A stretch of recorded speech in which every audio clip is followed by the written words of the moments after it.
Yeah, cool. So yeah, just kicking this next one off. The link down below is directly from their press release on Lucid's website. So it just says DreamDrive, Lucid's proprietary advanced driver assistance platform that uses user-friendly and Hmm. future-ready tech. So basically, if you're pulling that up there, you can see some nice images to have up while we chat. But basically, they're saying their autonomous system is going to be called DreamDrive. It's encompasses 30 driver assistance features, and then really at the heart of it talks about 32 onboard sensors, a multifaceted driver monitoring Hmm. system, lightning quick onboard Ethernet. So that's something there too. So you're connected. Obviously, there's multiple sensors around for 360 monitoring. One thing in here that is interesting to kind of pull out is you're only going to get their DreamDrive Pro, is what they're calling it, in the new installation with lidar on board with the more upper level cars. Really? So things like lane assist and traffic keeping and all those kind of more let's call them now standard features for autonomous Right. cars. That those are going to come with the regular cars, Lucids, but you're going to need the upper level Lucid Airs to get the again DreamDrive Pro, which isn't out yet as far as their tech, but it's coming, and that will also have lidar in there. Something to say, again about lidar. Again, the market, kind of comparing it to what everybody would think about autonomous driving, at least on the right off the cuff. Tesla used to use lidar. Now they've kind of ditched that. They're going visual. Mm-hmm. We've talked about this a few times too. Um, and it's just interesting to see lidar is definitely not dead. I know there's some Because I think Volvo's using it, right? funny we talk about some stocks I follow that are really heavy into lidar. So lidar is definitely not something that should be discounted. Well, Tesla's certainly doing something different there, but anyway, yes, interesting stuff there. We're gonna have a lot of the same features that are kind of synonymous with autonomous cars. Um, Driver monitoring, high res lidar, at least on these cars, over their updates, which is pretty Mm-hmm. cool. Certainly something we'd hope in any new car these days. And then in car communication, apparently at gigabit speed, which is cool. So we'll see what kind of radios they got on board, maybe 5G radios or whatever. Right. But and then yeah, I'll pass it to you. Maybe talk a little bit more. But what do you think, Well, man? I mean, I guess we're at the point now where this is where everyone's going to start measuring that next benchmark, right? Which is self-driving technology. We've discussed whether or not what levels they could go to. Someone made a comment the other day in one of the videos is that level 5 driving technology is like the Brooklyn Bridge. Basically saying I'll say I guess meaning sell you the Brooklyn Bridge for $1 kind of thing. That we're really going to struggle to get automobiles to reach that. I actually was going to ask you Yeah. about that because I didn't know what that person was Yeah, talking so about. that That's the Southern Floridian yeah, in me. Like I don't know what right? that's. It's like the Brooklyn Bridge, but the other part of it is, look, we also have to look at what's happening right now in the marketplace for the acceptance of autonomous driving and the differences between.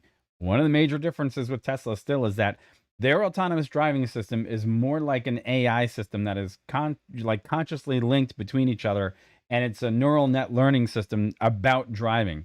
The platform just happens to be cars, right? They're going to apply that same thing to robots.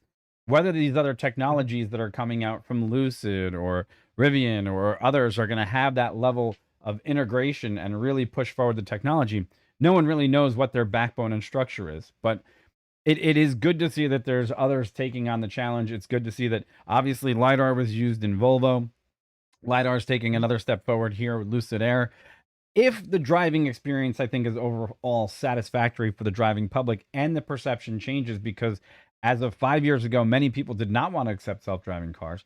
And now it looks like people are more willing to accept self-driving cars as they move forward into the technology in the marketplace. I think that bodes well for even things like EV tolls and urban air mobility and people stepping on board pilotless aircraft. Mhm. But economies of scale will judge how many people that will be and what the comfort level will be. So that's my honest opinion. I know I said a lot everywhere in that statement, but it means that the technology is going to be there for people to be comfortable. Hopefully, Yep. maybe. Yep. No, as you're just chatting there, I'm also curious, trying to figure out actually who the lidar supplier is for Lucid. Um, Who is it?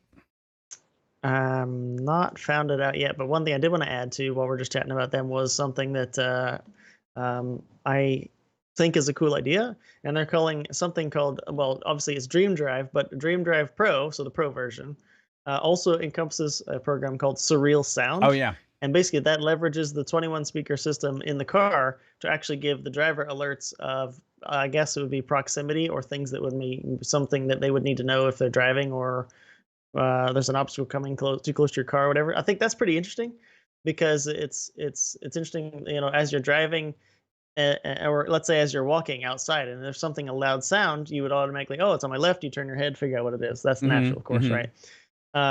So if you're driving, though, you're in a car and the car's got the windows up, and it's, you're in a more safe space as far as the cars around you, but then you can't hear anything. So it's interesting that they're kind of leveraging exactly that same idea. Hey, I don't know what kind of tone it would be, but I don't know. I'd like to know more about that, because that's really actually pretty interesting. Well, I mean, some of these pictures, the reason why I didn't bring a lot of them up is because without a lot of explanation, they just show these 4 pads of the parking made painless, which is a ProDrive, makes it so much easier.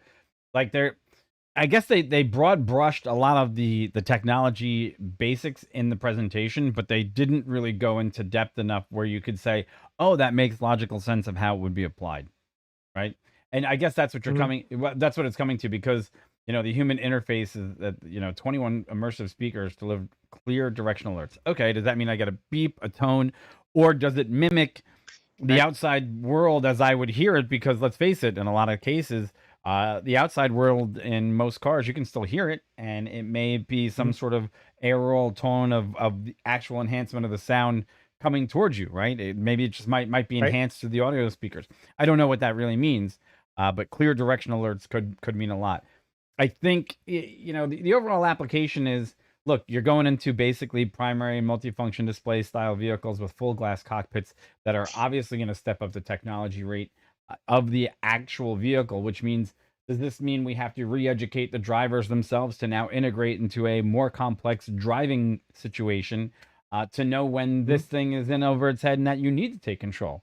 That's another thing that's going to have to be argued as well. But that's not just individual to Lucid Motors. That's actually going to be across the boards one of those challenges that the entire industry is going to face. So yep.